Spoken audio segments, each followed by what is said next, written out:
కూటమి ప్రభుత్వం వచ్చిన తర్వాత అంబేద్కర్ రాజ్యాంగాన్ని పక్కన పెట్టి లోకేష్ రెడ్ బుక్ రాజ్యాంగాన్ని అమలు చేస్తున్నారని ఎంపీ గురుమూర్తి అన్నారు.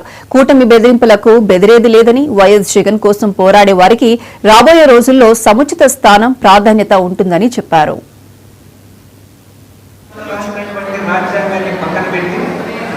తెలుగుదేశం ప్రభుత్వంలో లోకేష్ గారు రాస్తున్నటువంటి రెడ్ బుక్ రాజ్యాంగాన్ని మాత్రం అమలుపరిచి కేవలం వైఎస్ఆర్ కాంగ్రెస్ పార్టీ కార్యకర్తల్ని అణచివేసే ధోరణిలోనే ప్రవర్తిస్తూ అక్రమంగా కేసులు పెట్టున్నారు. వాళ్ళకి తెలియదు ఏంటంటే వైఎస్ఆర్ కాంగ్రెస్ పార్టీ పోరాటాల నుంచి పుట్టినటువంటి పార్టీ. ఇవి వాళ్ళు బెదిరించే బెదిరింపులు కానీ, పెట్టే కేసులు కానీ భయపడే వాళ్ళు. వైఎస్ఆర్ కాంగ్రెస్ పార్టీలో ఉండే ప్రతి ఒక్కరు కూడా ప్రజల కోసం, ప్రజలకు మంచి జరగాలని, ప్రాంతం మంచి జరగాలని, అలాగే ఈ నియోజకవర్గంలో ఉన్నటువంటి ప్రతి కుటుంబం సుభిక్షంగా ఉండాలని వాళ్ళ కోసం పరితపించే వ్యక్తులు వీళ్ళని వాళ్ళకి అర్థం కావట్లేదు. ఖచ్చితంగా వాళ్ళు చేసే అక్రమాలకు కావచ్చు, చేసే బెదిరింపులకు కావచ్చు, ఏ ఒక్కరు భయపడే పరిస్థితి లేదు.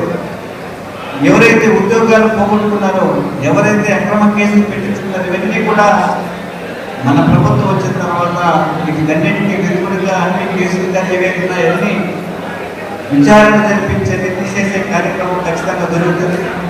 జగనన్న ప్రతి కార్యకర్తని మర్చిపోకుండా ఎవరైతే అహార్నిస్టులు శ్రమిస్తున్నారో వాళ్ళందరినీ గుర్తు పెట్టుకొని గుండెల్లో పెట్టుకునే కార్యక్రమం ఖచ్చితంగా జరుగుతుంది.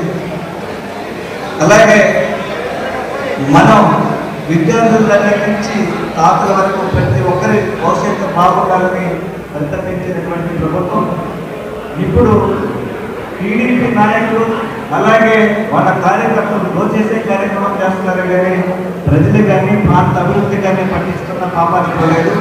వీటన్నిటినీ కూడా ప్రజలే రాబోయే రోజుల్లో బుద్ధి చెప్పే అవకాశం ఉంది. మనందరం సంఘటితంగా పనిచేసి ఒకరికొకరు నిలబడి మళ్ళీ మన పార్టీ జెండా ఈ రాష్ట్రంలో రెఫరెండమే విధంగా అత్యధిక మెజారిటీ సీట్లతో మన ప్రభుత్వం వచ్చింది. ఖచ్చితంగా మనందరికీ మంచి జరిగే కార్యక్రమం, ప్రజలందరికీ మంచి జరిగే కార్యక్రమం ఖచ్చితంగా జరుగుతుంది.